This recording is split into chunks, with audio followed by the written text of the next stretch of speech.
Hello welcome back everyone. So कैसे हो दोस्तों आप लोग यार। और आज की कहानी मेरी जुबानी। ओके सो जल्द से स्टार्ट करेंगे और मजा आने वाला है। देखो यार एकदम लास्ट में हम ऑलरेडी जा चुके हैं मस्त तरीके से जो मोस्ट इंपॉर्टेंट टाइप के चैप्टर्स थे जिनका मैंने आपसे वादा किया था कि ये हम सबसे पहले कवर अप करेंगे। वो ऑलमोस्ट हम कहीं ना कहीं कवर अप कर चुके हैं जिसमें एक या दो चैप्टर आपका बचा हुआ है। ओके सो बहुत शिद्दत के साथ अब आपका फर्ज बनता है कि लॉट ऑफ प्रैक्टिस आपने करनी है। मतलब जितना ज्यादा आप प्रैक्टिस कर सकते हैं, रीडिंग प्रैक्टिस जितनी ज्यादा कर सकते हैं, एक स्ट्रैटेजी आपने बिल्ड करनी है अपने अकॉर्डिंग। अब अपने आप को फॉलो करो, अपने माइंड को फॉलो करो, ठीक है। सो मोटिवेशन भी आपकी अपने सपने से रिगार्डिंग होनी चाहिए कि भाई मेरा सपना क्या है। अब तो मेरे पास इतना सा ही लिमिटेड टाइम बचा है तो मैंने अपने आप को इतना मोटिवेटेड फॉर्म में भी रखना है और रेगुलर प्रैक्टिस स्ट्रैटेजीज ऐसे बिल्ड करनी है कि रिवीजन को बार बार करना है ना। एनालिसिस करनी बहुत जरूरी है, जो आपने पढ़ा उसकी एनालिसिस करनी बहुत जरूरी है। सो फाइनली आज हम बात करेंगे lecture number 3। I think wave optics का लेक्चर है जिसमें वाईडीएससी की बात करेंगे। न्यूमेरिकल अगर आता है नेक्स्ट क्वेश्चन जो पूछे जाने के चांस होते हैं वो यही से पूछे जाने के चांस होते हैं, Young's double slit experiment. Okay so ज्यादा आपको मोटिवेशन देने की मेरे को जरूरत नहीं है, बट बीच बीच में देता रहूंगा, ऑफ द रोड दूंगा, मस्त तरीके से आऊंगा, मस्त तरीके से बात करूंगा, ठीक है। सो बस हाँ इतना जरूर हिंट दूंगा, इतना जरूर आपको बताऊंगा कि आपने अपने मिशन के लिए एकदम बिल्कुल पॉजिटिव बने रहना, फाइट करते रहना है, प्रैक्टिस करो यार। मतलब इस दुनिया में सबसे सक्सेस के लिए सबसे बेहतरीन चीज आपकी रेगुलरिटी, आपकी प्रैक्टिस, आपकी एनालिसिस। जिस जर्नी पे आप जा रहे हो एनालिसिस जरूर करते रहो कि कितना स्ट्रॉन्ग हो रहा हूं। मतलब उसके लिए आप टेस्ट पेपर दो, जितने ज्यादा टेस्ट पेपर दे सकते हो, कम मार्क्स आ रहे हैं ज्यादा आ रहे हैं डजंट मैटर, बट फॉर एक स्ट्रॉन्ग प्रैक्टिस के लिए टेस्ट पेपर बहुत जरूरी है आपके देने, ठीक है। उसकी एनालिसिस करते रहो कि वैसे कौन सा क्वेश्चन गलत हो गया, क्यों गलत हो गया, कैसे गलत हो गया, उसका सॉल्यूशन ढूंढो, पूछो यार, पूछो, क्वेरीज क्रिएट करो, जितने मैक्सिमम डाउट क्रिएट करके जा सकते हो उतने जाओ, तब मजा आने वाला है, ठीक है। ओके सो काफी डिस्कशन मैंने कर लिया, काफी बकवास मैंने कर लिया आप लोगों के साथ। अब जल्दी से बैक टू द प्रिविलियन टॉपिक पे आते हैं जल्दी से। देखो आज हम बात करेंगे interference of light and YDSC. Normally हम जानते हैं what is the interference of light, overlap करना लाइट का, डिफरेंट सोर्स से आने वाली जो लाइट है वो ओवरलैप करती है। तो एक ऐसी सिचुएशन बनके क्रिएट होती है कि किसी पॉइंट पे इधर से एक सोर्स, इधर से एक सोर्स, जैसे मैंने आपको प्रीवियस लेक्चर में बताया था, तो लाइट आ रही है ऐसे ऐसे आ रही है, यहाँ पे लड़ेगी आगे ना, ओवरलैप करेगी आपस में।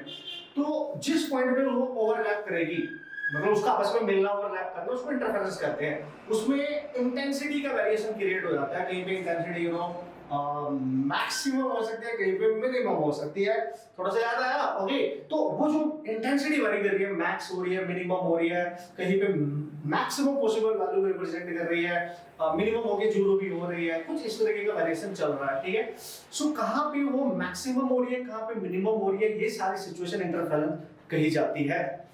अब देखो, अब वाईडीएससी यानी यंग्स डबल स्लिट एक्सपेरिमेंट, ठीक है, इसको आप नाम देंगे Young's okay double slit experiment. Okay इसके बारे में थोड़ा सा आपको डिटेल एनालिसिस दे देता हूं, थोड़ी सी, बहुत जरूरी है हमारे वास्ते, ठीक है। एक बेसिक जानकारी आपके दिलो दिमाग में होनी बहुत जरूरी है। फिर तो फटाफट इसके कांसेप्ट सीखेंगे, न्यूमेरिकल सॉल्व करेंगे, डायरेक्ट बताऊंगा किस टाइप के क्वेश्चन आते हैं, किस फॉर्मूला में सबसे ज्यादा क्वेश्चन आते हैं, उसी को फोकस करेंगे ना। सो टेंशन नहीं लेने का, बस बने रहो बॉस। तो देखो यार 18वीं शताब्दी के आसपास, मतलब 18वीं शताब्दी मतलब क्या सर, 1801 की आप बात करो, है ना। सो 1801 में मतलब इसके अराउंड एक ब्रिटिश हमारे पास फिजिसिस्ट थे, मतलब हमारे पास मतलब दुनिया के बाद, ठीक है। तो दुनिया में ब्रिटिश फिजिसिस्ट थे जिनका नाम था थॉमस यंग, ठीक है। उन्हीं के नाम पे तो देखो यंग्स डबल स्लिट एक्सपेरिमेंट। तो भाई वो जो फिजिसिस्ट थे आपके, ठीक है, नाम क्या था sir, Thomas young. Okay young थे, एकदम यंग, ठीक है। यंग कौन से वाला यंग, यही वाला यंग। तो थॉमस यंग उनका नाम था। उन्होंने एक एक्सपेरिमेंट किया, ठीक है, उन्होंने एक एक्सपेरिमेंट किया और उन्होंने एक्सपेरिमेंट से क्या प्रूव किया, उन्होंने बोला कि जो हमारी लाइट है ना, लाइट है ना, उस एक्सपेरिमेंट से उन्होंने बोला कि जो लाइट है, light is a wave, light हमारी वेव है, ठीक है। जो लाइट है वो वेव है, मतलब लाइट एक वेव नेचर को रिप्रेजेंट करती है, ठीक है, ये प्रूव किया उन्होंने अपने एक्सपेरिमेंट से। और बाद में जो उन्होंने एक्सपेरिमेंट किया है ना, उसी एक्सपेरिमेंट को नाम दिया गया था यंग्स डबल स्लिट एक्सपेरिमेंट, जिसमें उन्होंने एक सोर्स यूज किया लाइट का, मोनोक्रोमेटिक, ठीक है, मोनोक्रोमेटिक। अब ये वर्ड्स जितने भी टर्म्स में यहाँ पे यूज कर रहा हूं ना, ये अब आपको बिल्कुल क्लियर होने चाहिए। मोनोक्रोमेटिक का मतलब क्या होता है, सिंगल वेवलेंथ वाला एक सोर्स, ठीक है। तो एक सोर्स यूज किया, एक सिंगल स्लिट यूज करी, सिंगल स्लिट यूज करी, अभी बताऊंगा, सब कुछ बताऊंगा। फिर उन्होंने बोला यार जब मैं सोर्स को सिंगल स्लिट के सामने रख रहा हूं तो डिफ्रेक्शन देख लो, मेरे को यहाँ पे मिल रहा है, मतलब लाइट उस छोटे से स्लिट से जब पास हो रही है तो एक तरीके से स्फेरिकल वेव फ्रंट बन रहा है। फिर उन्होंने क्या किया, और अच्छे से डबल स्लिट किया, यूज की डबल स्लिट, ठीक है, डबल स्लिट यूज करी, ठीक है, यूज बाय हिम, ठीक है, for this monochromatic source having the monochromatic wavelength of this source, ठीक है। तो ये जो सोर्स था, सिंगल स्लिट यूज करी, डबल स्लिट कैसे यूज करी, मतलब थोड़ा सा बेसिक आपके माइंड में रहने वाला है मस्त तरीके से कि भाई इंटरफेरेंस क्या था, कैसे बनाया, उसमें क्या बताने की कोशिश करी गई, किसने बनाया।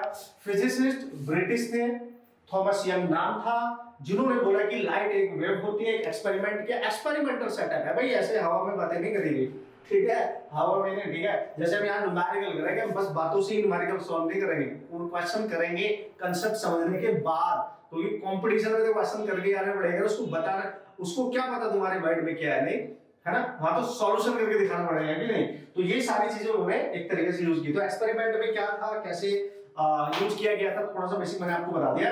अब जल्दी चलते हैं एक्सपेरिमेंट को डील कैसे किया गया था, वो डायग्राम क्या था, और उस डायग्राम के थ्रू किस तरीके से आप क्वेश्चंस को सॉल्व कर सकते हैं। मोस्ट इंपॉर्टेंट आपका कांसेप्ट है क्या, न्यूमेरिकल कैसे करने हैं, कौन कौन से फॉर्मूले सबसे ज्यादा इंपॉर्टेंट होते हैं, तो है ना। तो ये इस हैव ए लुक जल्दी से देख लेते हैं, ज्यादा टाइम नहीं लगाएंगे, टेंशन मत लो, बस फिर मेन कंटेंट पे आ जाएंगे, ठीक है। तो उन्होंने साहब ने क्या किया, देखो मैंने आपको बता दिया क्या क्या यूज करा था, अब जल्दी से देख लेते हैं। उन्होंने बोला भी एक सोर्स है, मोनोक्रोमेटिक लाइट का एक सोर्स है, दिस इज एस लिख देता हूं जल्दी से समझाने के लिए, और इसके सामने एक स्लिट रखी, ठीक है, एक स्लिट रखी, ये स्लिट है, ये छोटा सा एक तरीके से होल तरीके से मान सकते हो।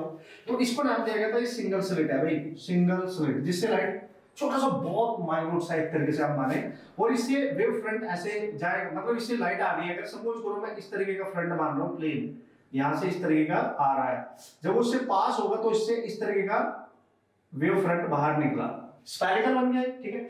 फिर इसको उसने एक डबल स्लिट पे डाला, डबल स्लिट पे डाला बॉस, इसके सामने डबल स्लिट रखी, यहां पे रखी S1 और इधर रखी S2। तो ये वेव फ्रंट जब आगे बढ़ा ऐसे, तो ये इससे भी तो बाहर निकलेगा ऐसे, इससे तो जब इससे निकला तो इसका वेव फ्रंट ऐसे बढ़ा आगे स्फेरिकल फॉर्म में, इसका ऐसे बढ़ा आगे स्फेरिकल फॉर्म में, आप देख सकते हो, और ये आपस में इंटरफेयर कर रहे हैं, आपस में कट कर रहे हैं। तो ये वेव फ्रंट अगर आगे बढ़ता रहा, बढ़ता रहा, बढ़ता रहा, ऐसे देख रहे हो आप, इससे भी निकल रहा है अलग से, इससे भी। और ये जो दो स्लिट यूज की गई, डबल स्लिट, डबल स्लिट, थोड़ा सा बेसिक आपका एकदम क्लियर हो जाएगा मैथमेटिकली सॉल्व करने से पहले ना। तो इसको बोला गया डबल स्लिट है भाई, दो स्लिट है यार, सिंगल स्लिट थी भाई, ये डबल है, this one and this one, clear है। इन दोनों स्लिट को एक पर्टिकुलर डिस्टेंस पे मेंटेन किया गया और वर्टिकल फॉर्म में रखा गया, इस बात का आप ख्याल रखें, स्लिट 1 स्लिट 2 वर्टिकल फॉर्म में रखा गया थॉमस यंग के थ्रू, ओके। उन्होंने तो किया एक्सपेरिमेंट यार, है कि नहीं, चलो भाई ठीक है ना, अच्छी बात है, अभी टेक्निकली बाद में देख लेंगे, पहले देख लेते हैं। तो पता क्या हुआ, ये इससे जो लाइट निकल रही है स्फेरिकल वेव फ्रंट, ये देखो, और इससे जो निकल रही है आपस में कहीं ना कहीं कट कर रहे हैं, देखो ये कटिंग हो रही है ना इनकी, इससे निकलने वाले की इसके साथ, है ना, ये कट कर रहे हैं, तो ये इंटरफेयर कर रहे हैं, ओवरलैपिंग हो रही है इनकी, ठीक है। तो इसको अगर मैं आगे बढ़ाऊं, देखो ऐसे ऐसे ये आपस में कटिंग हो रही है इनकी। तो जहां जहां पे इससे निकलने वाली लाइट और यहां से निकलने वाली लाइट ओवरलैप कर रही है ये आपस में, है ना, तो इसी को बोला गया इंटरफेरेंस। तो फिर इसको ऑब्जर्व करने के लिए एक स्क्रीन रख दी गई, यहां पे रखी गई है एक स्क्रीन, जिससे लाइट इंटरफेयर करे इस स्क्रीन के ऊपर, वो पैटर्न हमें दिख जाए। तो इस स्क्रीन पे जब लाइट इंटरफेयर करी, मतलब मिली, ओवरलैप करी, तो स्क्रीन पे कुछ ऑब्जर्व किया गया, कुछ पैटर्न ऑब्जर्व करे गए इस स्क्रीन के ऊपर, और उन पैटर्न को नाम दिया गया कंस्ट्रक्टिव इंटरफेरेंस, डिस्ट्रक्टिव इंटरफेरेंस, जिससे कुछ बैंड्स आपको दिखाई दिए, कुछ बैंड्स, कुछ स्ट्रिप्स, यू कैन से स्ट्रिप्स आपको दिखाई दी, जो कंस्ट्रक्टिव फॉर्म में भी थी और डिस्ट्रक्टिव भी, मतलब कहीं पे इंटेंसिटी मिनिमम थी, कहीं पे इंटेंसिटी मैक्सिमम थी बॉस, और आप पहले से याद रखें यार, एक चीज तो मैंने आपको वेरी फर्स्ट लेक्चर में बहुत बेसिक तौर पे बताई थी कि यहां से दोनों से चलने वाली लाइट जहां पे एक साथ पहुंचेगी, मतलब जिसका पाथ डिफरेंस 0 होगा, जिस पॉइंट पर दोनों से आने वाली लाइट के बीच में जो लेंथ है वो सेम होगी, मतलब उनके बीच का पाथ डिफरेंस सेम होगा, उस पे हमेशा मैक्सिमा बनेगा, मैक्सिमम इंटेंसिटी क्रिएट होगी, जो मैक्सिमम पॉसिबल इंटेंसिटी होगी। उसके ऊपर नीचे कहीं पे स्क्रीन पे, उसके ऊपर नीचे आपके डिफरेंट इंटेंसिटी वेरिएशन आपको मिलेंगे। और प्रैक्टिकली ये देखा गया कि इस स्क्रीन पे जब इंटरफेयर यहाँ पे हुई, ये लाइट इंटरफेरेंस क्रिएट हुआ, तो जो स्ट्रिप्स बन रही थी वो alternatively bright dark, bright dark, bright dark, इस तरीके से बन रही थी। समझ गया? मतलब max intensity minimum, max minimum, max minimum. तो ये हम सब जानते हैं कि कंस्ट्रक्टिव क्या है, डिस्ट्रक्टिव क्या है। तो भाई ये था थोड़ा सा overview, and that is sufficient man, tension नहीं लेगा। तो ये जो स्लिट्स थी, इन्हीं को अगर आपको थोड़ा सा याद हो, क्योंकि ये जो देखो ये मेन सोर्स है, मोनोक्रोमेटिक वेवलेंथ का मेन सोर्स है, मोनोक्रोमेटिक, मोनो है ना, ये याद रखना, मोनोक्रोमेटिक, ठीक है, वेवलेंथ का ये सोर्स है, ठीक है। और स्फेरिकल वेवफ्रंट यहाँ पे यूज हो रहा है।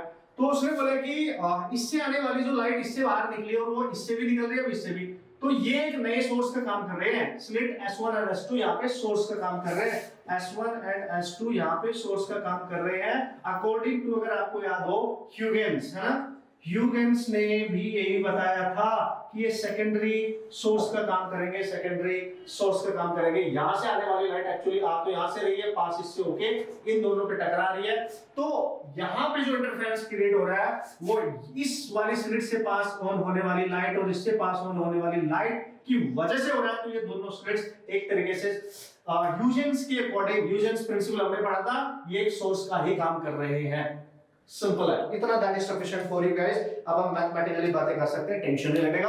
और लास्ट में ये जो यहाँ पे स्ट्रिप्स बनती हैं, जो बैंड्स बनते हैं, जो इंटरफेरेंस की वजह से मैक्सिमम मिनिमम इंटेंसिटी की बैंड्स, जो जिनको हम फ्रिंजेस का नाम देते हैं, fringes, bright fringe, dark fringe, उनके शेप की बारे में भी बात करेंगे लास्ट में कि किस टाइप की शेप होती है उनकी, मतलब कैसे दिखती है, straight line, parabolic, hyperbolic, circular कैसे दिखती है, तो किस कंडीशन में कैसे दिखती है, ये भी बाद में बात की जाएगी। ओके, तो जल्दी से जल्दी इसके मैथमेटिकल कांसेप्ट पे और जिसका यूज करके हम न्यूमेरिकल सॉल्व करने वाले हैं। हाँ, बेसिक ओवरव्यू आपको मिल चुका है बॉस, तो पंगा ही नहीं है बॉस, बस देखते रहो। आप क्वेश्चन करेंगे, हर कैटेगरी के करेंगे, मस्त तरीके से करेंगे, ठीक है।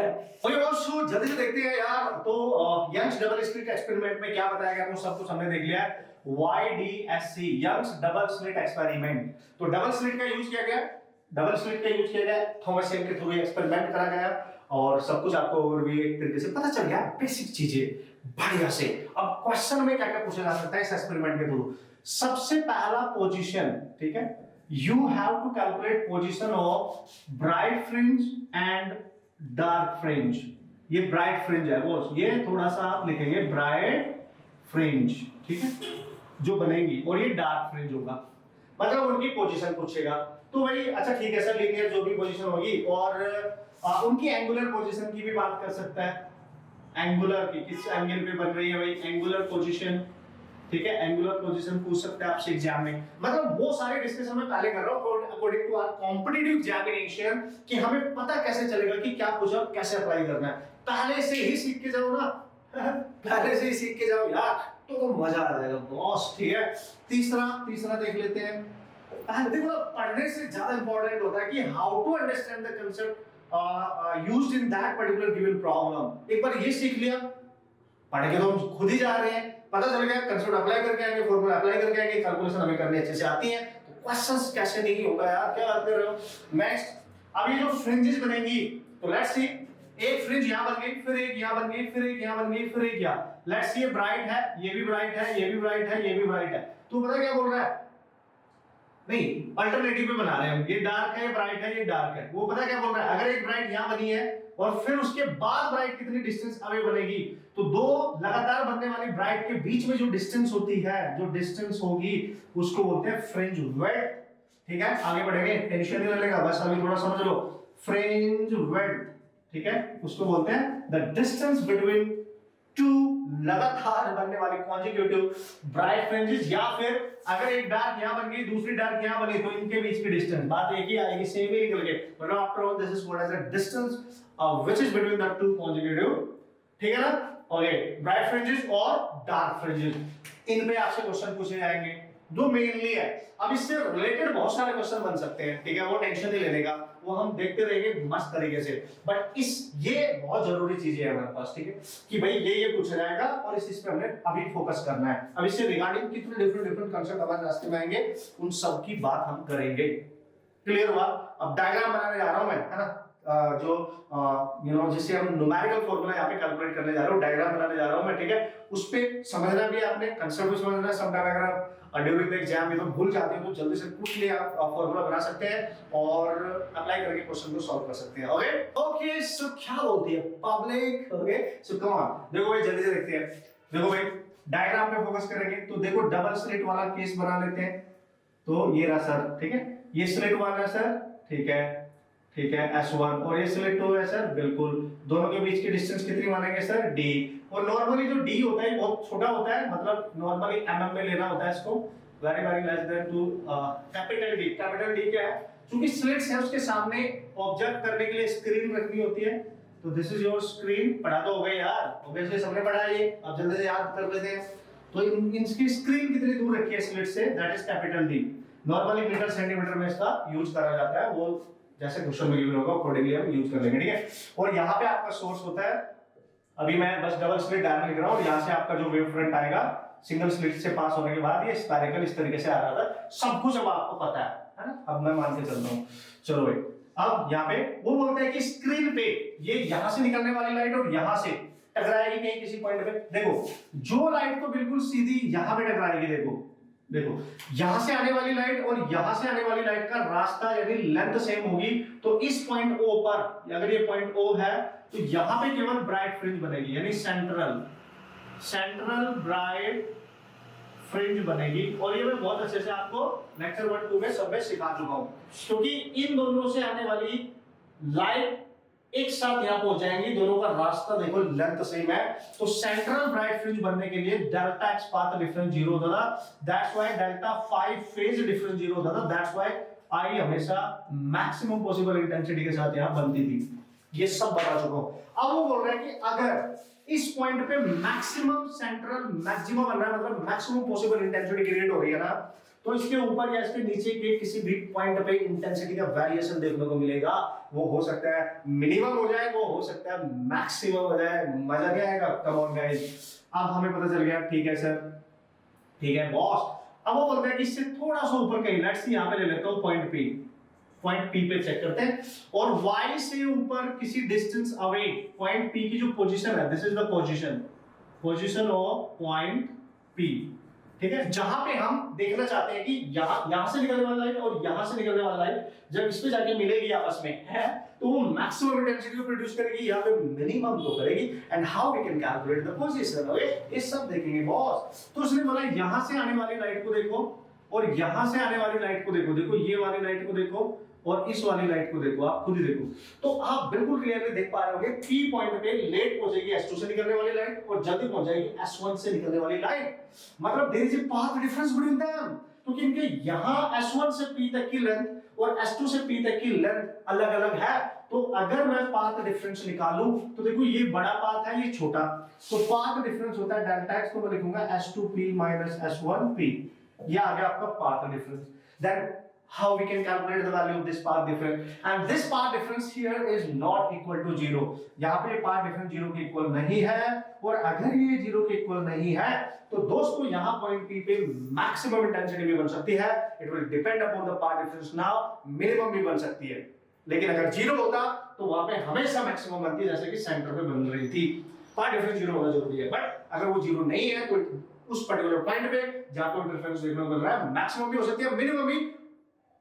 उम्मीद कर रहा हूं मैं अब आपके दिमाग में पॉइंट चला गया होगा बढ़िया तरीके से, ठीक है, क्योंकि ये ऑब्जर्व करना बहुत जरूरी है। सो टोटली फोकस आपका रहने वाला है पाथ डिफरेंस पे, याद रखियो हमेशा, ठीक है। whenever you have to calculate the position, you just कि आपको ये पता लगाना है भाई कि भाई मैक्सिमम बन रही है मिनिमम, वो टोटली पाथ डिफरेंस पे फोकस करना है, ठीक है। कम ऑन आ जाओ, आप कैसे करेंगे सर, कम ऑन। तो देखो यार, यहां से निकलने वाली लाइट जल्दी पहुंच गई, यहां से थोड़ी लेट पहुंची, तो ऐसा क्या करूं, वैसे तो डिफरेंट डिफरेंट तरीके हैं सॉल्व करने के, बट ऐसा क्या करूं जल्दी से हो जाए मेरा काम, जल्दी से बन जाए, ठीक है। तो इस वाले पॉइंट से ना पहले सेंटर पॉइंट को मैं यहां मिला देता हूं, ठीक है, ऐसे समझो, देखो, ठीक है।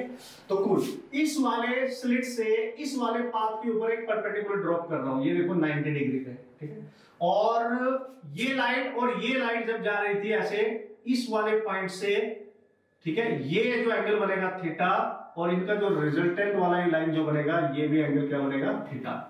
ज्योमेट्री से आप इसको याद रख लेंगे, नो प्रॉब्लम। अब अगर आप ध्यान से देखो दोस्तों, S1 से निकलने वाली लाइट और इस पॉइंट से, लेट्स सी ये पॉइंट M है, यहां से निकलने वाली लाइट एक साथ पहुंच जाएगी, यानी S2 से निकलने वाली, यहां से निकलने वाली लाइट को इतना एक्स्ट्रा रास्ता कवर करना पड़ेगा। तो S2M से ये जो डिस्टेंस मिली, इसी को डेल्टा x कहते हैं। तो बेसिकली डेल्टा x यहां पे क्या है, डेल्टा x यहां पे है extra path, that is S2M। और ये S2M आप निकाल सकते हो वेरी क्लियरली मैन, मस्त तरीके से। कैसे, ये ट्रायंगल देखो, ये यहां से यहां तक ये ट्रायंगल देखो, ये 90 है और इसके सामने ये परपेंडिकुलर, सॉरी हाइपोटेन्यूज, और थीटा के सामने ये परपेंडिकुलर, तो साइन यूज कर सकते हो। तो साइन थीटा आपके पास क्या बन रहा है, यहां पे मस्त तरीके से देखो, साइन थीटा बना परपेंडिकुलर और हाइपोटेन्यूज। परपेंडिकुलर है S2M, हाइपोटेन्यूज है आपका D, देखो ना 90 के सामने ये S1 और S2 के बीच की डिस्टेंस D। D को क्या कहते हैं sir, where D is the slits distance, slits distance, ठीक है। और capital D is the, capital D क्या है sir, distance between, okay, slits and screen, ठीक है, स्क्रीन। तो ये थोड़ा सा याद रखेंगे, बहुत जरूरी होता है बॉस। तो यार सर ये तो चलो हमने निकाल लिया है, ये आ गया S2M, और S2M को आप लिखेंगे डेल्टा x by d। तो डेल्टा x आपके पास आ गया d sin of theta, and this is really important expression, very very very important expression। और जैसे मैंने आपको बोला, एक बार अगर डेल्टा x आपके पास आ गया ना बॉस, फिर तो टेंशन ही नहीं लेगा कि कैसे करेंगे यार, इससे आगे तो बहुत आसान होने वाला है, ठीक है। डेल्टा x आपको ये बता रहा है इस केस में, देखो अच्छा एक बहुत बेहतरीन चीज बताता हूँ इस एक्सपेरिमेंट के रिगार्डिंग।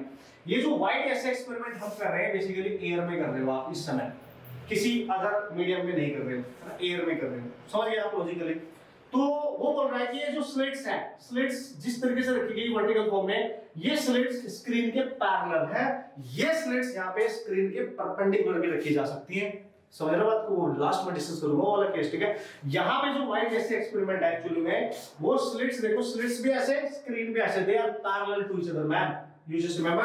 और जब स्लिट्स स्क्रीन के पैरेलल होते हैं, delta x d sin theta होगा, याद रखियो यार, बहुत बेहतरीन तरीके से कैलकुलेट करने की जरूरत नहीं पड़ेगी, d sin थीटा होगा, ठीक है, इस पर्टिकुलर केस में, ठीक है।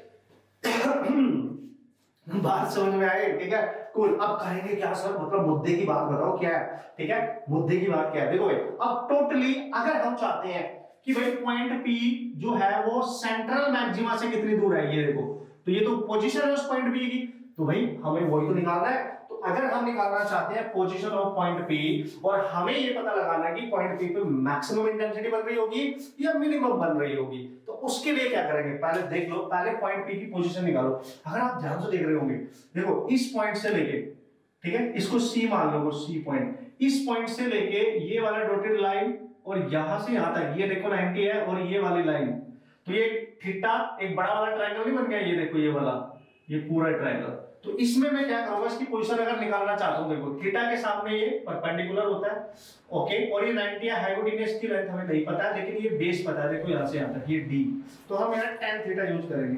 परपेंडिकुलर है y और बेस पे है d, cool, actually very cool, ठीक है, सो कूल।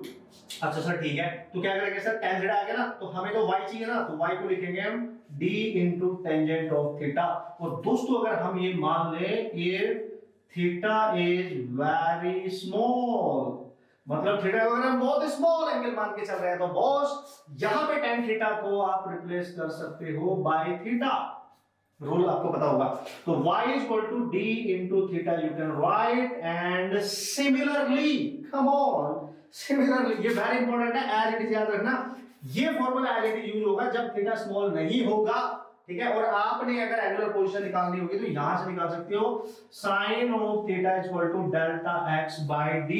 तो यहां से थीटा एंगुलर पोजीशन में आप निकाल सकते हो, ठीक है। तो वेरी वेरी इंपॉर्टेंट, ठीक है। तो d डेल्टा x पता होना चाहिए, बस पार्ट डिफरेंस और तो हमें पता ही होता है कैसे सर, कंस्ट्रक्टिव इंटरफेरेंस का पार्ट डिफरेंस पता है, डिस्ट्रक्टिव इंटरफेरेंस का पार्ट डिफरेंस पता है, सब सीख रखा है यार, ठीक है। तब उसको लेकिन अगर हम स्मॉल मान के चल रहे हैं इसको स्मॉल, तो आप खुद देखो अगर हमने थीटा को स्मॉल मान लिया तो sin थीटा को हम थीटा लिख सकते हैं डायरेक्ट, और ये आ जाएगा डेल्टा x बाय d। और इस थीटा की वैल्यू यहां पे पुट करो तो y आ जाएगा capital D into delta x और by d। So y you can write this is delta d over small d into delta x। And enjoy करो, ऐश करो, मजे करो बॉस, क्योंकि आपके पास आ चुका है धुरंधर एक जनरल फॉर्मूला, यानी the position of the point P जिस पे या तो मैक्स इंटेंसिटी बनेगी या मिनिमम बनेगी, that is equal to d, यानी the distance between the slits and the screen, and small d the slits distance and delta x is the path difference। now आप path difference देखो ना, मान लिया भाई ये d हमने फिक्स कर दी, स्क्रीन हमने फिक्स कर दी, अब पाथ डिफरेंस पॉइंट तो आप यहां पे भी ले सकते हो और चेंज हो जाएगा, यहां पे भी ले सकते हो, यहां पे भी, नीचे भी, कहीं भी, कैसे भी ले सकते हो यार, कम ज्यादा भाई y तो वेरिएबल है ना, टोटली किस पे डिपेंड कर रही है, पाथ डिफरेंस पे। तो पाथ डिफरेंस पे डिपेंड करेगा ना कि पॉइंट p पे ब्राइट फ्रिंज की पोजीशन है या डार्क फ्रिंज की पोजीशन है कि नहीं। आ रहा समझ में आ रहा, फील करो उसको, देखो पढ़ने की तो यार किताबों में लिखा है यार, सब मिल जाएगा, बट फील करो कि कभी ना भूलो, है ना, कभी ना बोलो, ऐसे फील करो उसको, ठीक है। तो मजा आएगा। अब मैं यहाँ पे मचाने वाला हूँ, टेंशन नहीं लेगा। आप ये बेसिक कंसेप्ट मेरा बहुत जरूरत है आपको समझाना, आपके दिमाग में डालना, वेरी इंपॉर्टेंट एक्चुअली। तो अब देखते हैं कि अगर पॉइंट P पे मैक्सिमम इंटेंसिटी बन रही होगी, ब्राइट फ्रिंज बन रही होगी, तो how we can calculate the position of the bright fringe, okay, and how we can calculate the position of the dark fringe। तो बहुत आसान होने वाला है, बहुत आसान, क्योंकि प्रीवियस लेक्चर में मैंने आपको सब कुछ बताया था, condition, necessary condition of bright fringe and the dark fringe as well. तो वहां पे जो डेल्टा x होता था उसकी वैल्यू हम क्या लेते थे वो सब पता है ना, हमें पता है कि नहीं। यस यस, कम ऑन, आगे बढ़े, कम ऑन। ओके, इससे जल्दी से बात कर लेते हैं यार, मजा आ रहा है ना, मजा आ रहा है ना, ठीक है। तो अब धीरे धीरे सारे फंडामेंटल कांसेप्ट हमारे क्लियर हो रहे होंगे। यस, अब देखो अभी अभी आपने रिलेशन निकाला y d/d, और लिखते लिखते ये बिल्कुल याद होना चाहिए, याद हो जाना चाहिए यार, लिखते लिखते याद हो जाना चाहिए, ठीक है। ओके, एक पुराने जमाने में ना, जब हम लोग 12वीं वगैरह में होते थे, क्लास +2 में, 10th में, एक ऐड आता था टीवी में, रेनॉल्ड्स पेन से रिगार्डिंग, जो पेन नहीं होते something like that, Reynolds company का, ठीक है, कि लिखते लिखते प्यार हो जाए, है, समझ में ही नहीं आता, अच्छा लिखते लिखते प्यार हो जाए, है। बट उन्होंने इतना बेहतरीन तरीके से ऐड बताया था कि यार हर बंदा उसको देखता था और पेन वैन खरीद लेता था, मस्त की भाई लिखते लिखते प्यार हो रहा है, ठीक है। बट उनका वो तो एक स्ट्रैटेजी नहीं थी, है ना, स्ट्रैटेजी थी उसको कि कितने नंबर ऑफ कस्टमर इसको खरीदने वाले हैं, केवल ये बोलने से कि लिखते लिखते प्यार हो जाए, ठीक है। सो यहाँ पे लिखते लिखते आपको ये याद हो जाना चाहिए ना कि प्यार भी होना चाहिए इससे, है ना। तो लिखते लिखते ये आपको याद हो जाना चाहिए, क्योंकि मजा आएगा जब आपको एक कंप्लीट अटेंशन के साथ आप बैठते हो चीजों को सीखने के लिए, है कि नहीं। चलो अब देखो, मैंने बोला अगर आप चाहते हो, लिखो, कम ऑन, क्या लिखेंगे sir, position of bright fringes. मान लिया आपने, माना ब्राइट फ्रिंज की पोजीशन आपने निकालनी है, ठीक है। थोड़ा साफ साफ लिखता हूं, है कि नहीं, ठीक है। तो उसने बोला पोजीशन ऑफ ब्राइट फ्रिंज, अगर पॉइंट P पे ब्राइट फ्रिंज बन रही है, तो भाई देखो जो पाथ डिफरेंस है ना, you have to put the value of n lambda, क्योंकि ब्राइट फ्रिंज के लिए इंटरफेरेंस में पाथ डिफरेंस होना चाहिए n times of lambda is the wavelength, और n की वैल्यू स्टार्ट होती थी 0 1 2 3 एंड सो ऑन, और ये सब मैं आपको सिखा चुका था, बस ये वैल्यू पुट कर दो, तो ये जो y आएगा, y द पोजीशन किसकी बन जाएगी ऑटोमेटिकली, ब्राइट फ्रिंजेस की, and that will be equal to d capital small d into n lambda, यानी इसको नॉर्मली आप लिख सकते हो n lambda d by d, ठीक है।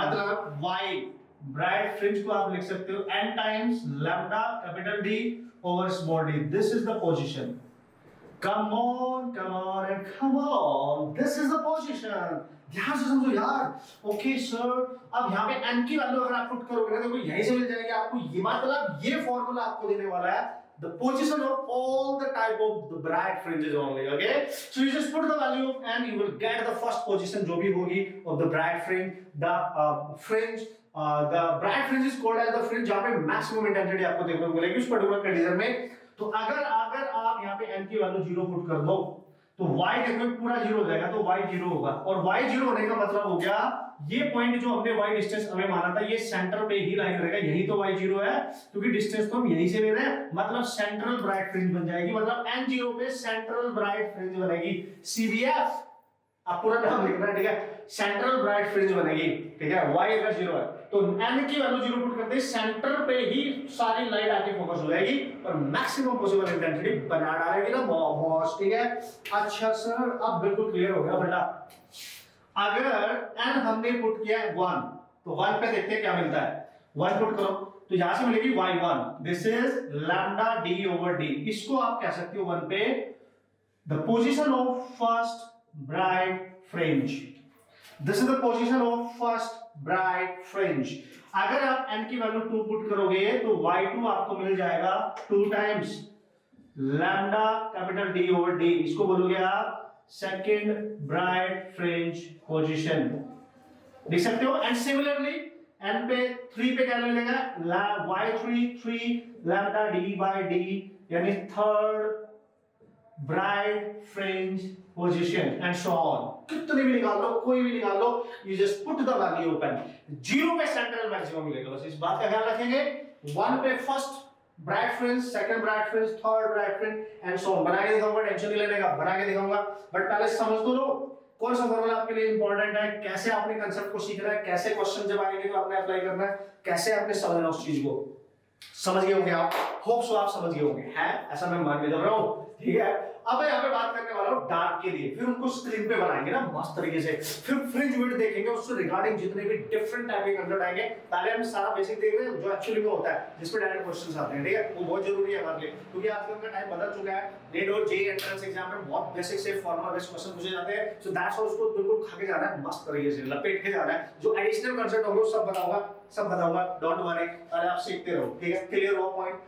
This is the formula for the bright fringe position. Clear? Put the value open, you will get that particular respectively position of that bright fringe. Okay? So here is the experimental setup. Okay, cool, sir.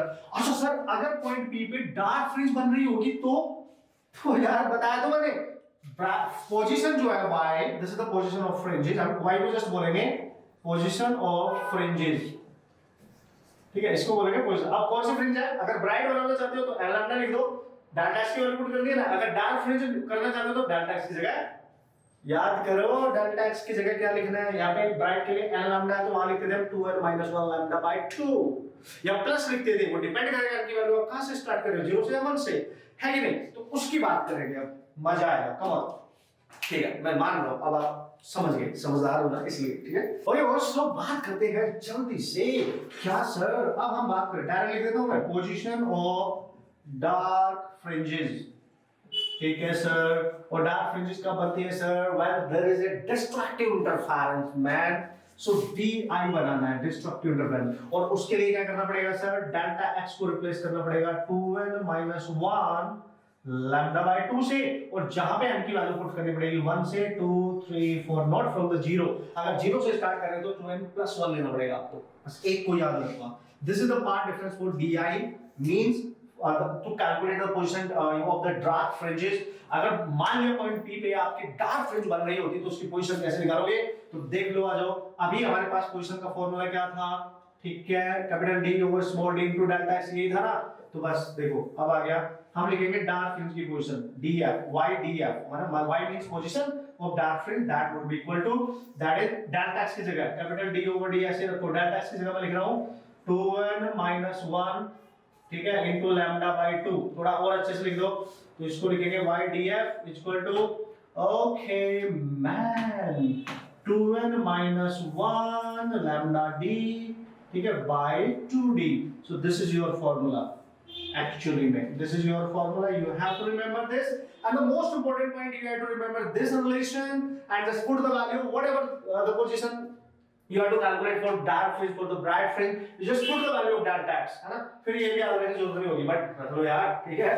तो यहाँ पे देखो n की value कहाँ से start करना है, जब 2n - 1 ले रहे होंगे 1 से, तो if यहाँ पे बना रहा हूँ, if अगर n किसी ने 1 पुट किया तो देखो क्या होगा, तो हमें y1 मिलेगा, कितना मिलेगा सर, 2 इंटू 1 तो 1 ही मिलेगा, यानी लैम्डा डी बाई 2d मिलेगा। ठीक, अगर आपने n इक्वल टू 2 पुट किया तो 2 इंटू 2 4 हो जाएगा, -1 3, तो यहाँ पे y2 मिलेगा आपका 3 लैम्डा डी और बाई 2d।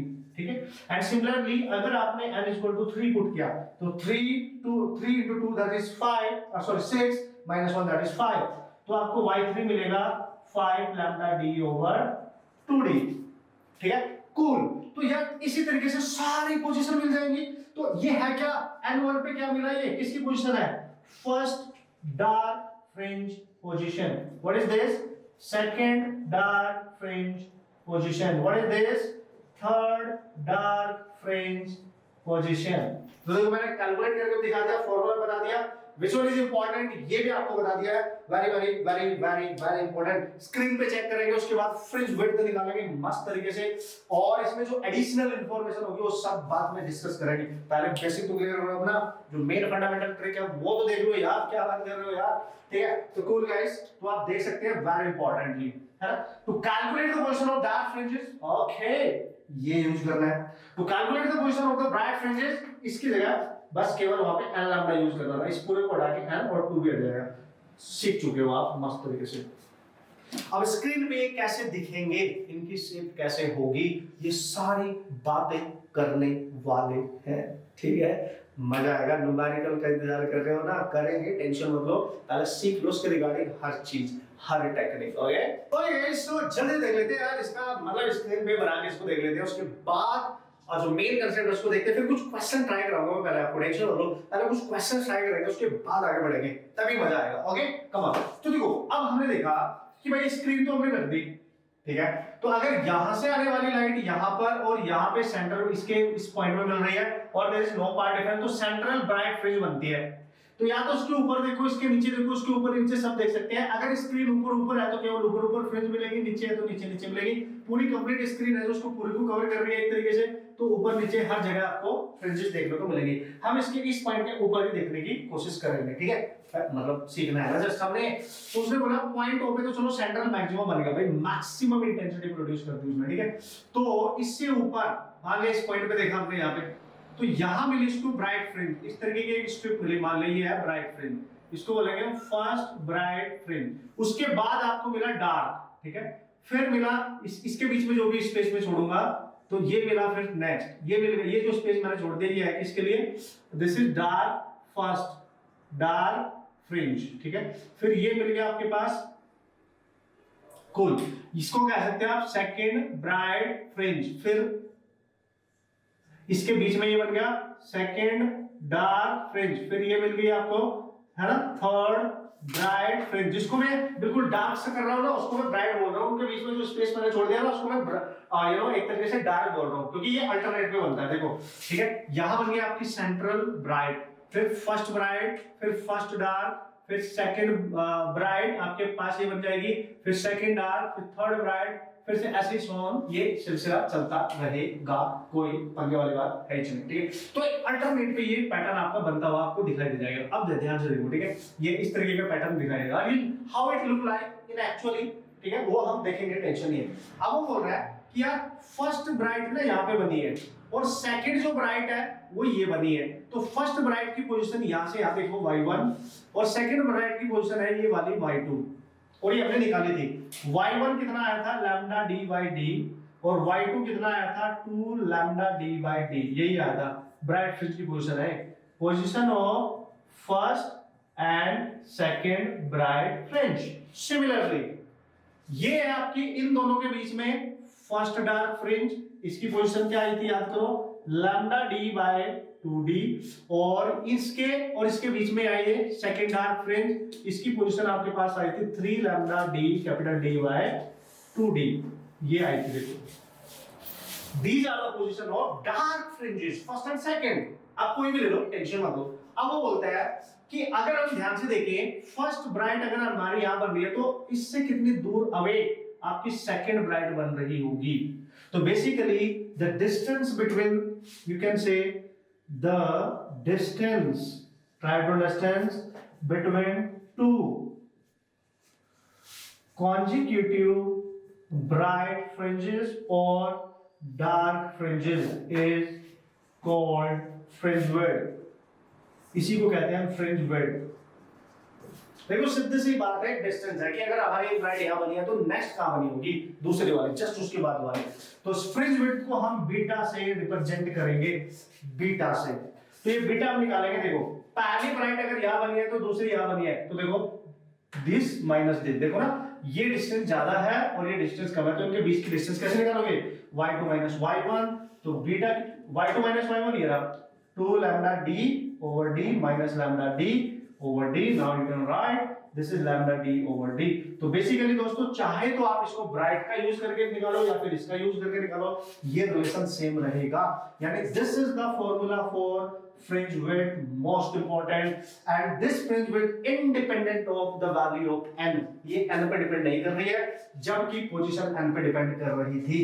तो मोस्ट इंपोर्टेंट पॉइंट जो बीटा है आपका, फ्रिंज विड्थ जो होती है वो लैम्डा पे डिपेंड कर रही है, कैपिटल D पे डिपेंड कर रही है, स्मॉल d पे डिपेंड कर रही है। इनके चेंज होने से फ्रिंज विड्थ को चेंज किया जा सकता है। और लैम्डा को चेंज कर दो मतलब मीडियम को चेंज करने से भी बीटा चेंज हो जाएगी, क्योंकि जो वेवलेंथ है वो मीडियम पे डिपेंड कर रही है। वेवलेंथ मतलब उसका जो कलर होगा, ठीक है। ऑब्वियसली हमें पता है भाई mu inversely proportional to lambda है, ठीक है। आपने ये रिलेशन पढ़े रखा है, रिफ्रैक्टिव इंडेक्स और वेवलेंथ में इनवर्सली प्रोपोर्शनल का रिलेशनशिप होता है। तो अगर वेवलेंथ चेंज कर दोगे मतलब मीडियम चेंज कर दोगे तो चेंज हो जाएगी ना बीटा, और अगर स्क्रीन और स्लिट्स के बीच की डिस्टेंस चेंज कर दोगे तो उसकी डायरेक्टली प्रोपोर्शनल तो भी चेंज हो जाएगी। देखो उसको डिक्रीज करोगे तो डिक्रीज कर जाएगी, इंक्रीज करोगे तो डायरेक्टली प्रोपोर्शनल इंक्रीज कर जाएगी। सिमिलरली स्मॉल डी यानी स्लिट्स के बीच की डिस्टेंस को कम ज्यादा करोगे तो भी बीटा चेंज हो जाएगा। मतलब सर इसका मतलब क्या होता है, मान लिया अभी एक ब्राइट यहां बन रही है, दूसरी ब्राइट यहां बन रही है, उनके बीच में काफी गैप है, हमने ऐसे मान लिया, ठीक है। और आपने इनके बीच की डिस्टेंस को कम कर दिया, तो अगर इसको कम करोगे बढ़ जाएगी, तो ये फिर दूर दूर बनेगी। अगर इनके बीच की डिस्टेंस को आप कम करोगे, है ना, दो स्लिट्स के बीच की डिस्टेंस को अगर इंक्रीज करोगे, अगर आप इंक्रीज कर दोगे स्लिट्स के बीच की डिस्टेंस तो बीटा कम हो जाएगा, तो ये ब्राइट ब्राइट थोड़ी पास पास बनने लगेगी। ये एस का मीनिंग, ठीक है। कूल, बस आप इतना याद रखें, बाकी मेरे पे छोड़े, मैं बताऊंगा आपको क्वेश्चन कैसे करना है। अगर ये बीटा लैम्डा पे डिपेंड कर रहा है और लैम्डा म्यू पे डिपेंड कर रहा है, वेरी क्लियरली नाउ, तो beta is inversely proportional to mu, very important. This is the refractive index of medium, ठीक है। और अगर दोस्तों ये एक्सपेरिमेंट एयर में करना करके किसी मीडियम में किया जाए, किसी लिक्विड के अंदर किया जाएगा, तो आप यहां से वैल्यू निकाल सकते हैं कि beta in air over beta in medium must be equal to inversely proportional है refractive index of medium over refractive index of air। और हमें पता है refractive index of air जो होता है ये वाला, ये 1 होता है। तो यहाँ से बीटा, अगर ये एक्सपेरिमेंट मीडियम में किया जा रहा होगा, we can calculate beta in air over mu। इस फॉर्मूले को याद रखें, सपनों में बहुत क्वेश्चन आते हैं, वेरी इंपॉर्टेंट, क्लियर है, वेरी। तो वो जो फ्रिंज विड्थ आपको गिवन होगी एयर में जब एक्सपेरिमेंट किया गया, उसको उस मीडियम में जब दोबारा से आप कर रहे हो, उस मीडियम के रिफ्रैक्टिव इंडेक्स से डिवाइड कर देना और आपकी बीटा इन मीडियम आ जाएगी। और अगर म्यू आप बढ़ा रहे हो तो बीटा आपका ऑब्वियसली कम हो रहा होगा, मतलब डेंसर मीडियम में बीटा आपको कम मिलेगी, फ्रिंज विड्थ कम मिलेगी, सीधी सी बात ये है। ये इसका मेन लॉजिक कंसेप्ट सब कुछ आपके सामने है, कैसे क्वेश्चन आएंगे वो भी आपके सामने है। जो बेसिक लेवल के ज्यादातर क्वेश्चन पूछे जाते हैं उनको कैसे क्रैक करोगे वो सब सीखेंगे। पहले कुछ न्यूमेरिकल डिस्कस करेंगे, उसके रिगार्डिंग जितने भी कंसेप्ट होंगे सब बताऊंगा। एक चीज और, ये जो स्लिट्स हैं इनके बीच की डिस्टेंस तो हमने देख ली, मान लिया इनकी विड्थ यानी स्लिट्स विड्थ की अगर कभी बात करें तो स्लिट विड्थ को हम ओमेगा से डिनोट करेंगे, ध्यान रखना ओमेगा, ठीक है। स्लिट विड्थ, मान लिया इस वाले की स्लिट विड्थ है ओमेगा 1 और इस वाली स्लिट की विड्थ है ओमेगा 2। तो याद रखना intensity is directly proportional to slit width. जो स्लिट की विड्थ है उसकी डायरेक्टली प्रोपोर्शनल होगी इंटेंसिटी, मतलब यहां से और यहां पे जो लाइट की इंटेंसिटी होगी I1 over I2 that must be equal to omega 1 over omega 2। इस पे किस रिलेशन पे भी क्वेश्चन आते हैं directly, that's why you have to remember this, ठीक है। तो स्लिट विड्थ जो गिवन होगी वो डायरेक्टली प्रोपोर्शनल होती है इंटेंसिटी ऑफ लाइट की। समझ गए लॉजिक? कूल, इतना याद रखेंगे, मचा डालेंगे, टेंशन नहीं लेने का, मस्त तरीके से, ठीक है। बाकी एडिशनल कॉन्सेप्ट जैसे मैंने आपको बोला सब बताऊंगा, पहले कुछ क्वेश्चंस कर लेते हैं ना तो ज्यादा मजा आएगा, ज्यादा फील आएगा, आपको क्लियर हो जाएगा कि हां ऐसे क्वेश्चन आएंगे और मैंने ऐसे करके आने हैं, ठीक है। Okay so here we are, this is the very first question, come on. और देखते ही फोन डालो उसको, ज्यादा टाइम नहीं देना इसको बिल्कुल भी, क्योंकि डायरेक्ट फार्मूला बेस्ड है, वो जरूरी है हमारे लिए, क्योंकि फार्मूला में कैसे याद होगा तो वो क्वेश्चन सॉल्व करेंगे, क्योंकि दिमाग एक्टिव हो जाता है ना क्वेश्चन देखते ही। छोटा सा प्यारा सा क्वेश्चन होगा फिर भी हम डर जाते हैं, है जी, यस। न्यूमेरिकल की तो बात ही ऐसी होती है, लेकिन आप इसको डराना, ठीक है। सो कम ऑन, उसने बोला इन YDSC, अब आप समझ जाएंगे। इससे पहले इस टाइप के क्वेश्चन में जो इसमें मिक्सअप टाइप के क्वेश्चन सॉल्व करूंगा, तो अब आपको ज्यादा मजा आने वाला है करने के लिए, ठीक है। उसने बोला इन अ YDSC मतलब Young's double slit experiment, green light of wavelength 500 nanometre is used, यानी वेवलेंथ दे रखी है 500 नैनोमीटर और ये ग्रीन लाइट है, ठीक है, ग्रीन लाइट है, ठीक है। Where will be the second bright fringe formed for a setup in which the separation between the slit is 4 mm? तो slits के बीच की separation दे रखी है 4 mm, okay, and screen is placed 1 meter away, तो D दे रखा है 1 metre, क्योंकि जो स्लिट्स हैं और जो स्क्रीन है उनके बीच की डिस्टेंस होती है कैपिटल D, और स्लिट्स के बीच की डिस्टेंस होती है स्मॉल d, वो 4 mm दे रखी है। इसको आप मीटर में चेंज करेंगे -3 मीटर, ठीक है, और ये भी आप चेंज कर लेंगे 500 नैनो है ना, तो -3 मीटर, कूल है। अब पूछा क्या उसने क्लियर बता दिया, where will be the second bright fringe will form, है ना, कहां पे सेकंड ब्राइट फ्रिंज आपकी बनने वाली है, तो उसने क्लियर ही बता दिया यार, यानी you have to calculate position of second bright fringe. क्या बात कर रहा है, तो सेकंड ब्राइट फ्रिंज हमें बताया, कोई भी ब्राइट फ्रिंज निकालो आप, उसका जनरल फार्मूला होता है ND lambda over small d, यही होता है ना। तो सेकंड की बात कर रहा है तो n की वैल्यू पुट करो 2, तो ब्राइट फ्रिंज का फार्मूला आपका बनके तैयार हो गया 2 capital D lambda by small d, put the values 2 into capital D come on 1 metre, lambda कितना 500 10⁻⁹ और स्मॉल d कितना सर 4 into 10⁻�3, ये 2 से कैंसिल हो गया, 2 से ये कैंसिल 250 आएगा। तो पोजीशन ऑफ ब्राइट फ्रिंजेस, इससे ये कैंसिल हो गया, ये देता ना डेटा, हाँ, तो दिख रहा है तुम्हें 0.25 mm में आंसर आपका बन जाएगा।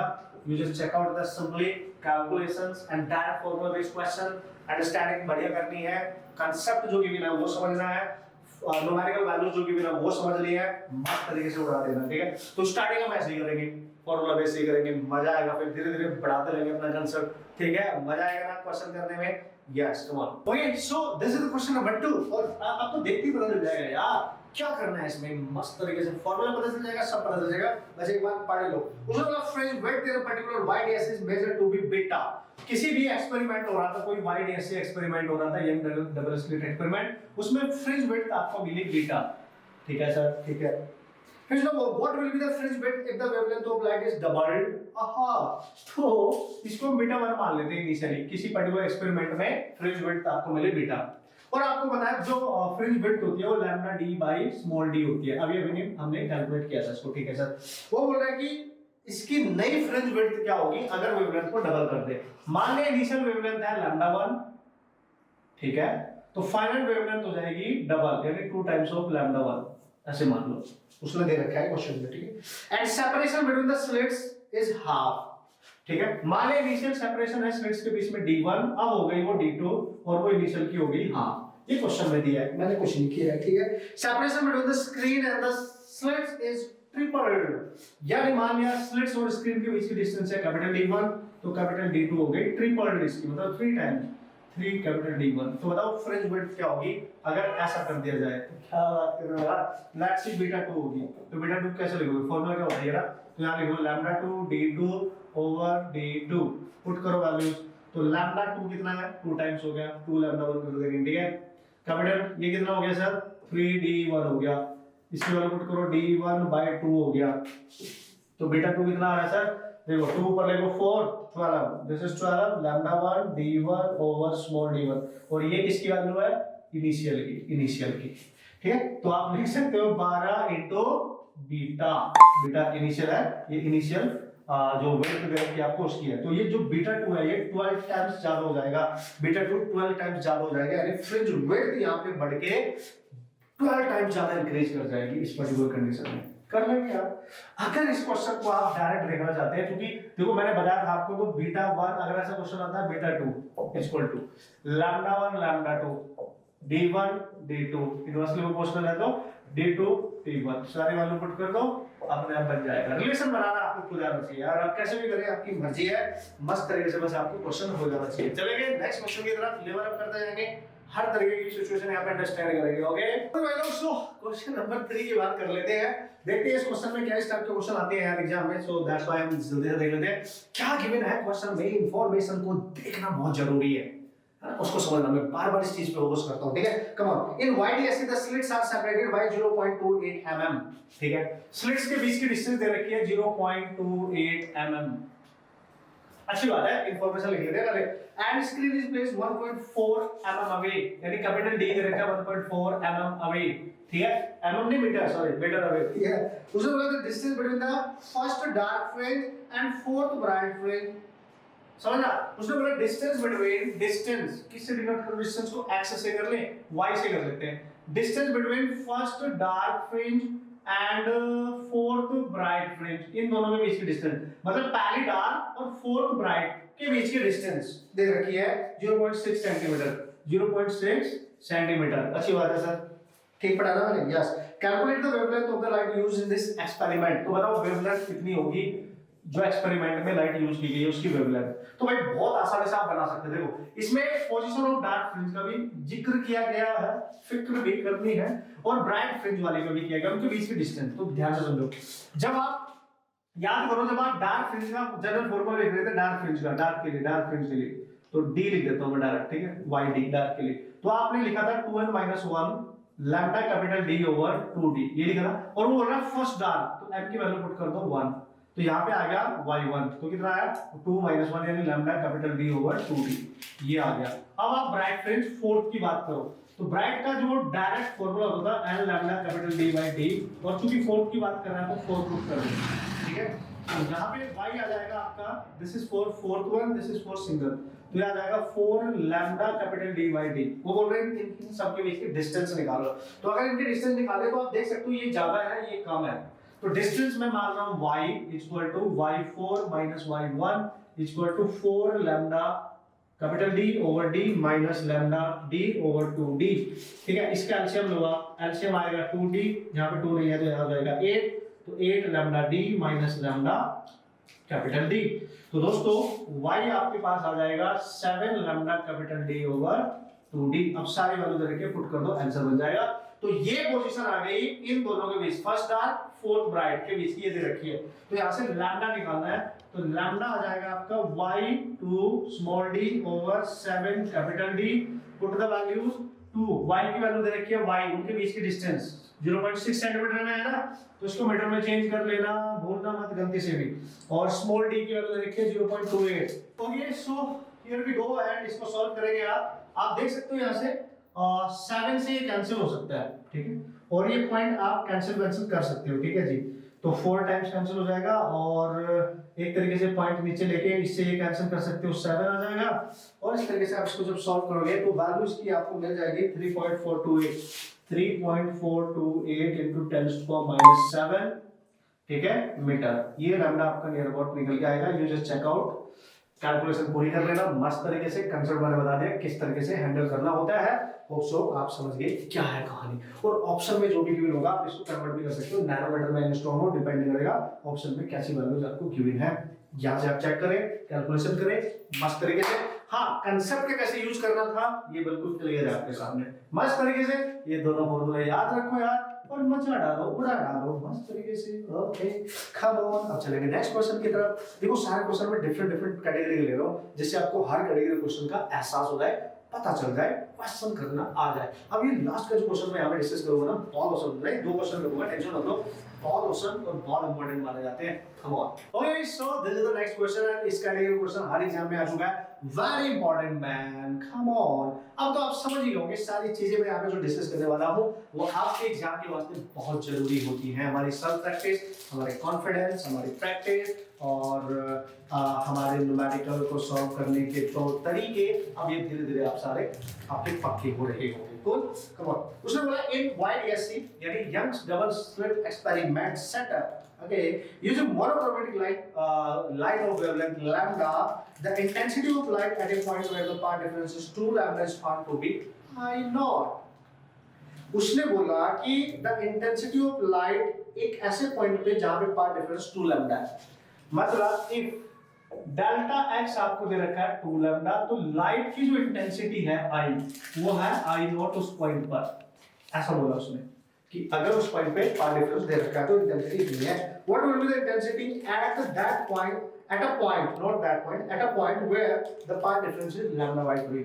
तो अगर path difference था इतना तो intensity they the, if path difference अगर हो जाए lambda by 3 तो बताओ अब इंटेंसिटी कितनी होगी किसी पॉइंट पर जहां पे path difference इतना है।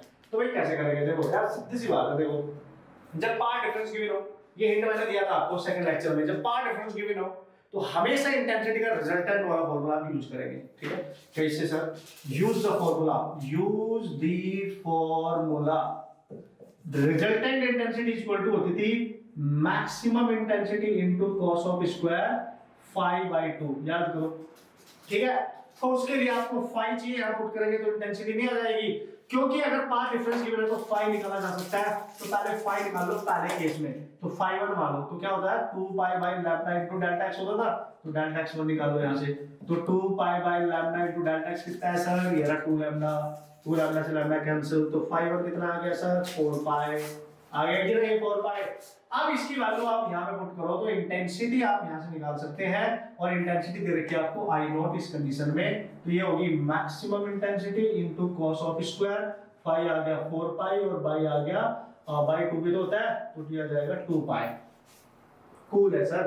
तो I नॉट इक्वल टू आ गया I मैक्सिमम, क्योंकि ओवरऑल अगर देखा जाए बॉस ये बचेगा यार cos स्क्वायर 2 pi, और cos में pi 2 pi 3 pi and so on, इनकी वैल्यू आप आराम से निकाल सकते हो बॉस, ठीक है। और वैसे भी इसका cos स्क्वायर हो रखा है तो ये वैल्यू आपको मिल जाएगी 1, ठीक है। ध्यान से देखो, ये है cos स्क्वायर 2 pi, ऐसे लिख रखता हूं मैं यहां पे, cos ऑफ स्क्वायर 2 pi है, ठीक है। cos का स्क्वायर मतलब cos 2 pi की वैल्यू आप निकालो जरा, है देखो ग्राफ देखो पहले इसका ग्राफ, अगर cos का ग्राफ होता तो ऐसे स्टार्ट होता है, देखो होता है कि नहीं, तो यहां पे 0 पे इसके पास 1 वैल्यू होती है, ठीक है, और 90 पे 0 होता है, समझना बात को, 90 पे 0 होता है, और ये वैल्यू पाई पे होती है, ये वैल्यू, ठीक है, हम पाई पे देता है -1 वैल्यू, ठीक है, और फिर ये वैल्यू होती है पॉजिटिव।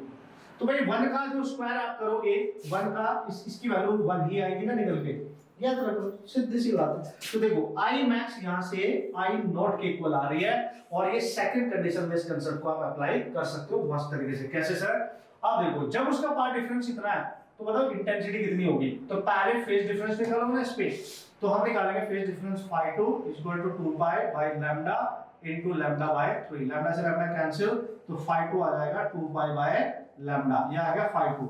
तो अब इंटेंसिटी निकाल लो, लेट्स सी I डैश हो गई और I max as it is into cos of square phi2 by 2, यहां phi2 लिख दिया मैंने I डैश निकालने के लिए, और I मैक्स की वैल्यू ऑलरेडी I नॉट आ रही है इनटू cos ऑफ स्क्वायर, और phi2 वाले 2 pi by 3 आ रही है, तो 2 pi by 3 और 2 पहले से ही है, 2 से 2 कैंसिल, तो ये आ जाएगा I not cos of square and this is pi by 3, और pi by 3 का मतलब 60 डिग्री, और 60 डिग्री का मतलब तो आपको समझते ही हो, cos 60 1/2 और उसका स्क्वायर भी करना है, तो ये हो जाएगा I not by 4, and this is your final answer, this should be your final answer actually, clear है। सो वेरी इंपॉर्टेंट है, कैसे डील करना है क्वेश्चन को, कैसे क्वेश्चन आएगा, किस तरीके से सॉल्व करना है, सब आपको पता होना चाहिए, ठीक है, ये ध्यान रखना, ठीक है। कूल है कि नहीं, यस सर। तो इस तरीके से इस टाइप का क्वेश्चन आएगा, इस तरीके से आपने हैंडल करना है। बहुत क्वेश्चन आया पीवाई कुछ जाके देखेंगे, आपको क्वेश्चन 101% मिल जाएंगे, ऐसा हो ही नहीं सकता कि नहीं मिले। भाई आज का एक लास्ट क्वेश्चन करा रहा हूं, तरीका मैंने आपको बता दिया कैसे कैसे क्वेश्चन आते हैं, किस टाइप से आते हैं। जाओ डिफरेंट वैरायटी के क्वेश्चन ढूंढो, करो, सॉल्व करो मस्त तरीके से, फंसो तो फिर से मेरे को बताओ, कोई दिक्कत वाली बात नहीं। Okay okay guys, so this is the final question, आज का लास्ट क्वेश्चन, और मस्त तरीके से इजी क्वेश्चन, आप इसको इजी बनाने वाले हो क्योंकि कांसेप्ट हम सीख चुके हैं यार, तो डरने की बात नहीं, डराने की बात है, क्वेश्चन डरना चाहिए, ठीक है। तो बोल रहा है कि इन YDSC यानी Young's double slit experiment the width of fringes obtained with a light of wavelength 6000 angstrom is 2 mm। width दे रखी है, जब वेवलेंथ आपकी जो लाइट डाली गई 6000 एंगस्ट्रॉम की, तो इनिशियल जो width आपको दे रखी है फ्रिंज width वो बीटा है, बीटा ही बोला ना, हाँ 2 mm है, मतलब 2 mm width आपको दे रखी है, ठीक है, जो एक्सपेरिमेंट किया जा रहा है। और नॉर्मली जो एक्सपेरिमेंट किया जाता है, नॉर्मली जब कुछ डिफाइन नहीं किया किस मीडियम में किया जा रहा है, तो एयर में, तो एयर में जो ये जो है width ये एयर में ही मानेंगे आप, जो गिवन है, जो गिवन डेटा होगा वो एक्सपेरिमेंट आपने एयर में ही किया होगा। अब आगे देखते हो क्या चेंज कर रहा है, उसने बोला now what will be the fringe width if the entire apparatus या एंटायर अरेंजमेंट है कि नहीं is immersed in liquid of refractive index 4/3। क्या बात कर रहे हो? अगर पूरा एक्सपेरिमेंट आप लिक्विड में कर रहे हो जिसका रिफ्रैक्टिव इंडेक्स है 4/3 और ऐसा लिक्विड जिसका रिफ्रैक्टिव इंडेक्स 4/3 हो उसको तो हम वाटर कहते हैं। ये तो नॉर्मली वाटर है बॉस। तो बताओ अगर वाटर में जाके आप एक्सपेरिमेंट करें तो फ्रिंज विड्थ कितनी होगी? मतलब तो मीडियम हो गया। मीडियम वाला कैसा याद करो, मीडियम में जब फ्रिंज विड्थ निकालनी होती थी तो fringe width in air divide by refractive index of that medium, put the value, answer आ गया, खत्म। बस डायरेक्ट पुट करो, कुछ भी माथा पच्ची वेवलेंथ निकालने की जरूरत नहीं है तुम्हें, डायरेक्ट। तो ये दे रखा है तुम्हें कितना 2 mm, म्यू कितना है 4/3, तो कितना हो गया सर 3 बाय इससे कैंसिल 2, यानी बीटा m मीडियम में आ गया 1.5 mm। आप खुद देखो जब वाटर में एक्सपेरिमेंट कर रहे हो फ्रिंज विड्थ कम हो गई, एयर में 2 mm थी, कम हो गई, निकाल भी लिया, पता भी चल गया, क्वेश्चन भी सॉल्व हो गया। इस टाइप से क्वेश्चन आपको मिलते रहेंगे और आप उसको मस्त तरीके से फोड़ते रहेंगे, मचाते रहेंगे, कोई टेंशन नहीं लेने का। अब आप क्वेश्चन आराम से सॉल्व कर सकते हो। अब इसके जो नेक्स्ट इसके सराउंडेड जो बेहतरीन एडिशनल कॉन्सेप्ट होते हैं उनको नेक्स्ट लेक्चर में आपको सिखाने वाला हूं और इसको कहीं ना कहीं हम बाइंड अप कर देंगे मस्त तरीके से। अच्छे से प्रैक्टिस कर लेना क्योंकि आगे वाले लेक्चर में आपको जितने भी ये सारे कॉन्सेप्ट है बिल्कुल पहले से क्लियर होने चाहिए, ठीक है? उसमें जितने भी एडिशनल कॉन्सेप्ट है सब डिस्कस करेंगे न्यूमेरिकल के साथ। कूल है बॉस, प्रैक्टिस करते रहना, कोई भी दिक्कत होगी तो मेरे को बता देना, मैं हूं ना यहाँ पे यार, बता दिया करो बिना शर्माए, ठीक है? कमेंट किया करो यार, बताया करो, कम ऑन, है कि नहीं? और मिलेंगे नेक्स्ट लेक्चर में ऑसम तरीके से गाइस, है ना? And all the best.